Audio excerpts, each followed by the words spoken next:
জীবনটারে তেমা-তামা করে দিছে।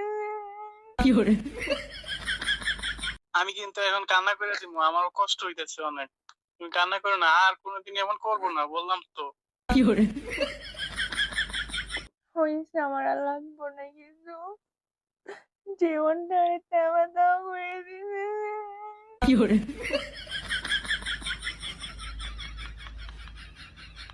যা কান্না করো না। তুমি না ভালো। কান্না করো না। আমারে মেরে ফেলো আইসা, আমারে মেরে ফেলো। No, no, no, no. এটা কি বলতেছো জান তুমি? আমি তোমাকে মারতে পারবো না। আমি তোমার অনেক ভালোবাসি। আমার জীবনটারে শেষ করে দাও। এই কথা বইলো না। ভুলেও মুখে আইনো না এই কথা। তোমার আমার সাথে কথা না বললে যদি তুমি সুখে থাকতে পারো